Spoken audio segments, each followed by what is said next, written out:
Everyone, ఈరోజు నేను ఒక యూనిక్ రెసిపీ చూపిస్తాను మీకు. పిల్లలకి పక్కా నచ్చుతుంది, పిల్లలకే కాదు పెద్దోళ్ళకి కూడా నచ్చుతుంది అండ్ డిఫరెంట్ గా ఉంటది. గులాబ్ జామ్ ఎప్పుడు తిని బోర్ కొడితే ఇట్లా ట్రై చేయండి.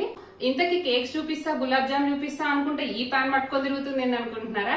ఈ ప్యాన్ లోనే చేసి చూపిస్తాను. జస్ట్ సింపుల్ ఇంగ్రీడియంట్స్, ఫాస్ట్ గా అయిపోతుంది. వచ్చేయండి మరి చూసేద్దాం. యమ్మీ and delicious cakes, gulab jam mini cakes. So ఈ మినీ గులాబ్ జామ్ కేక్స్ కోసం నేను కేక్ బ్యాటర్ ప్రిపేర్ చేసుకుంటున్నా. నేను కూడా ఒక పావు కప్పు బెల్లము, తాటి బెల్లం తీసుకున్నా అండ్ పావు కప్పు పెరుగు, అంటే ఈక్వల్ క్వాంటిటీస్ తీసుకున్నాను అనమాట, బెల్లము పెరుగు. అండ్ నెక్స్ట్ వచ్చేసి నెయ్యి వేసుకున్నాను, ఒక పావులో హాఫ్ వేసుకున్నాను. మంచిగా కరిగేదాకా మిక్స్ చేసుకోవాలి. ఇక్కడ డ్రై ఇంగ్రీడియంట్స్ కోసం నేను మల్టీగ్రెయిన్ పిండి తీసుకున్నాను. ఈ మల్టీగ్రెయిన్ పిండి నేను ఎట్లా తయారు చేసుకుంటాను అనేది కూడా ఒక వీడియో పెట్టానండి, ఛానల్లో ఉంది, ఒకసారి చూడండి. ఆ వీడియోలో నేను క్లియర్గా ఎక్స్ప్లెయిన్ చేసా మల్టీగ్రెయిన్ ఆట నేను ఎట్లా ప్రిపేర్ చేసుకుంటానని. నేను ఈ పిండితోటే కేక్స్, చపాతీస్, పూరి ఏవైనా సరే ఈ పిండితోనే చేసుకుంటానండి. సో ఇక్కడ హాఫ్ కప్ తీసుకున్నాను మల్టీగ్రెయిన్ పిండి. నెక్స్ట్ దీంట్లో బేకింగ్ పౌడర్, బేకింగ్ సోడా వేసుకొని మంచిగా జల్లించుకున్నాను. ఇట్లా చేస్తే పిండి ఉండలు కట్టకుండా మనకి బ్యాటర్లోకి పడిపోద్ది అనమాట, అందుకని చెప్పి చేసుకోవాలి అట్లా. సో మంచిగా మిక్స్ చేసుకోవాలి కలిసేదాకా. దీంట్లో కొద్దిగా మిల్క్ యాడ్ చేసుకొని మనకి కేక్ బ్యాటర్ లా వచ్చేటట్టు లైట్గా మిల్క్ మిక్స్ చేసుకుంటూ వేసుకోవాలి. దీనికి రూమ్ టెంపరేచర్ మిల్క్ యూజ్ చేయండి, ఫ్రిడ్జ్లో ఉన్నది యూజ్ చేయొద్దు. అంటే కేక్స్కి ఎప్పుడైనా సరే రూమ్ టెంపరేచర్లో ఉన్న మిల్కే యూజ్ చేయాలి. ఇప్పుడు నేను కొంచెం నా దగ్గర వెనీలా ఎసెన్స్ ఉంటే అది వేసుకున్నాను, లేదంటే ఇలాచీ పౌడర్ వేసుకున్నా బాగానే ఉంటుంది. ఇప్పుడు క్రిస్మస్, న్యూ ఇయర్ ఇట్లా వస్తున్నాయి కదా, సో డిఫరెంట్గా ఇట్లా ట్రై చేయండి.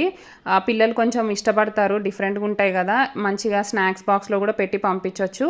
ఎప్పుడు గులాబ్ జామ్ లాగా అట్లా డైరెక్ట్ గులాబ్ జామ్ అనే కాకుండా ఇట్లా కూడా ఒకసారి చేసి పెట్టండి, డెఫినెట్గా పిల్లలకి నచ్చుతుంది. నేను ఈ వీడియోలో గులాబ్ జామ్స్ చేసేది ఏం చూపించట్లేదు, ఎందుకంటే నేను already dry gulab jam recipe చేశాను, అది వీడియో అప్లోడ్ చేశాను, ఛానల్లో ఉంది, ఒకసారి చెక్ చేయండి. దాంట్లోవే హాఫ్ తీసి నేను ఈ రెసిపీ చేస్తున్నాను. మన ఛానల్లో వీడియోస్ చాలా మంది చూస్తున్నారు కానీ సబ్స్క్రైబ్ చేసుకోవట్లేదండి. చాలా మంది ఛానల్ చూస్తున్నారు కానీ సబ్స్క్రైబ్ చేసుకోవట్లేదండి. ప్లీజ్ సబ్స్క్రైబ్ చేసుకొని వాళ్ళు సబ్స్క్రైబ్ చేసుకోండి. చూస్తే మీకు రెసిపీ నచ్చితే లైక్ చేయండి. లైక్ చేస్తే ఏంటంటే యూట్యూబ్ రికమెండ్ చేస్తుంది అనమాట, ఇంకొంతమందికి చూడని వాళ్ళకి, తెలియని వాళ్ళ ఫోన్స్లోకి నా వీడియో వెళ్ళడానికి. సో దట్ నాకు సబ్స్క్రైబర్స్ పెరుగుతారు కదా. లైక్ అంటే మీరే ఇంకొకరికి నా ఛానల్ గురించి చెప్పినట్టు అనమాట. ఇది నాకు ఒక హెల్ప్ లాంటిది. సో ఇట్లా గుంత పునుగుల ప్లేట్లో నెయ్యి వేసేసుకొని దాంట్లోకి మనం ప్రిపేర్ చేసి పెట్టుకున్న కేక్ బ్యాటర్ని వేసేసుకోవాలి. సిమ్లో పెట్టుకొని బేక్ చేసుకోవాలండి ఇది. ఇంకా డైరెక్ట్ మనం పునుగులు ఎట్లా బేక్ చేసుకుంటామో, కుక్ చేసుకుంటాం అట్లానే అనమాట. ఇప్పుడు మనం ఆల్రెడీ డ్రై జామున్స్ ఉన్నాయి కదా మనవి, సిరప్లో నుంచి తీసి పెట్టినవి, ఈ డ్రై జామున్స్ని కేక్ ఈ బ్యాటర్ మధ్యలో పెట్టేసుకొని మూత పెట్టేసుకోవటమే.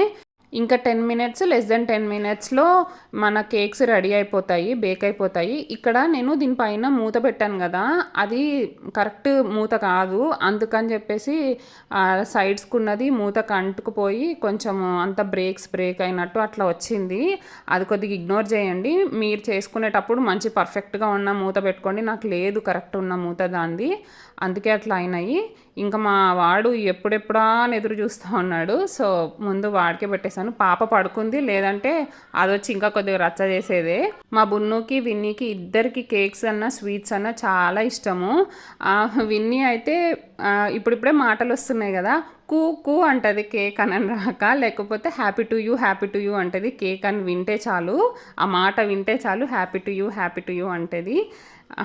అంతలా ఇష్టము. పడుకుందండి ఆ వీడియో రికార్డ్ చేసేటప్పుడు, లేదంటే వచ్చేసి అన్నీ నాకే కావాలని వాళ్ళ అన్నతోటి గొడవ పడేదే. తప్పకుండా ఈ రెసిపీ ఎట్లా అనిపించింది అనేది నాకు కమెంట్ చేయండి. ఎవరైనా ట్రై చేస్తే ఒకవేళ బాగా కుదిరింది, మీరు కూడా ఇంట్లో ప్రిపేర్ చేసుకున్నారు అని అనుకుంటే అది కూడా నాకు కమెంట్ చేసి చెప్పండి. నాకు అసలు కమెంట్సే చేయట్లేదండి, చూస్తున్నారు వీడియో ఎట్లా అనిపిస్తుంది ఏంటి అని. నాకు కూడా తెలియాలి కదా, నాకు కూడా ఒక ఎంకరేజింగ్గా ఉంటుంది కదా. అంటే మీరు నాతో డైరెక్ట్ మాట్లాడుతున్నట్లే కదా వీడియోలో కమెంట్ చేస్తే. ప్లీజ్ నా వీడియోస్ నచ్చితే లైక్ చేసి సబ్స్క్రైబ్ చేసుకొని కమెంట్ చేసి షేర్ చేయండి. మీ సపోర్టు, మీ బ్లెస్సింగ్స్ ఎప్పుడు మాకు ఇట్లానే ఉండాలండి. Thank you for watching.